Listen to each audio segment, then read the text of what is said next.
à l'occasion de ce séminaire préparatoire de la conférence annuelle qui est prévue, n'est-ce pas, en Guinée-Conakry. Les travaux de ce séminaire portent sur la promotion du suivi fiscal. Quand on parle de promotion du suivi fiscal, l'idée c'est de faire de sorte que l'on puisse promouvoir la déclaration et le paiement spontané de l'impôt. C'est-à-dire que même si vous prenez le cas de la Direction générale des impôts et des domaines, nous avons un objectif de 2368 milliards. Quand vous faites 2368 milliards, presque 90% des recouvrements sont basés sur des déclarations et paiements spontanés. Donc ce sont les 10% qui relèvent du contentieux, c'est-à-dire des travaux de redressement qu'on a à faire sur l'assiette. Donc c'est vous dire que si on arrive à promouvoir le suivi fiscal, l'État va engager moins de moyens pour recouvrer les recettes et que donc la gestion des dépenses publiques n'en sera que plus optimisée. Donc c'est pourquoi à chaque fois que l'on travaille, on met d'abord en avant la promotion du système fiscal parce que le système fiscal que nous avons est un système déclaratif. Les contribuables doivent venir se faire connaître de l'administration fiscale pour être immatriculés, déclarer spontanément leurs impôts et payer spontanément leurs impôts sans avoir à faire l'objet de recouvrement forcé de la part de l'administration fiscale. Et que donc c'est ça qui nous apporte 90% de nos réalisations. C'est pour vous dire que l'importance de promouvoir le suivi fiscal. Au niveau de la Direction générale des impôts et des domaines, on a digitalisé nos procédures. Ce qui fait qu'il y a déjà un système d'information du contribuable.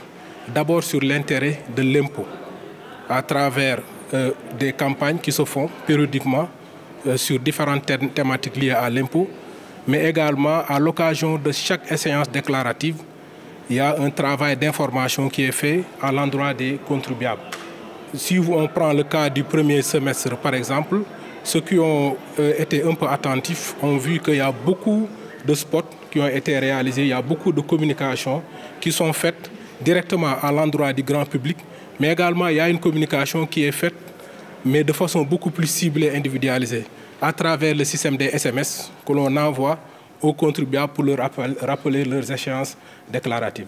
Maintenant, indépendamment de ce travail continu d'information du contribuable sur ses obligations et de déclaration de paiement, la Direction générale des impôts et des domaines a la tradition d'organiser des journées nationales d'information, comme je l'ai dit tout à l'heure dans mon discours, qu'on a préféré à la notion de journée portes ouvertes, parce que nos portes sont censées être ouvertes tout le temps.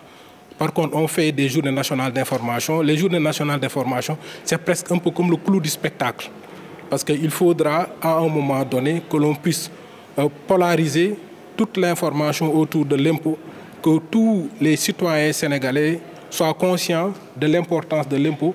Et donc, c'est à l'occasion de ces journées nationales d'information-là, d'ailleurs, que le thème de la promotion du suivi fiscal à l'école a été initié.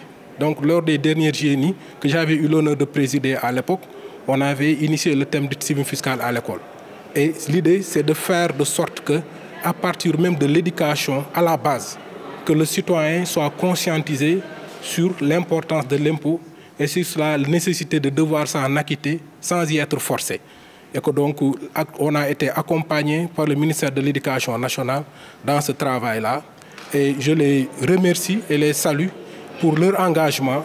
Et actuellement, il y a beaucoup d'avancées qui ont été notées et il est même prévu de l'intégrer dans le curricula, de telle sorte que l'apprenant, dès le bas âge, intègre la fiscalité dans ses obligations vis-à-vis de l'État. L'idée de ce séminaire, c'est de montrer aux pays qui ont mis en œuvre certaines actions, d'expliquer ce qu'ils ont fait, que ça inspire les autres pays qui sont peut-être moins avancés ou qui ont fait d'autres actions.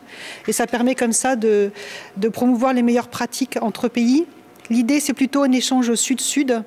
Alors évidemment, on va avoir un exemple sur les données de la part de la France ou du Forum mondial de l'OCDE, mais néanmoins, lors des ateliers, c'est vraiment des échanges entre tous les pays de la même zone qui peuvent justement comparer leurs pratiques et prendre le meilleur d'entre elles pour améliorer en tout cas leur recette fiscale, favoriser le civisme fiscal dans tous ces pays. Et on a dit sur les différents thèmes aussi, donc la lutte contre la corruption qui est un enjeu important, les données aussi, comment favoriser toute la dématérialisation, quelles sont les meilleures pratiques. Voilà, c'est vraiment l'objet de l'association, travailler ensemble avec des pays comparables qui apportent leurs meilleures pratiques, leurs difficultés et que chacun puisse repartir chez lui avec le meilleur des expériences. Il y a des marges puisque le taux de pression fiscale est autour de 18%.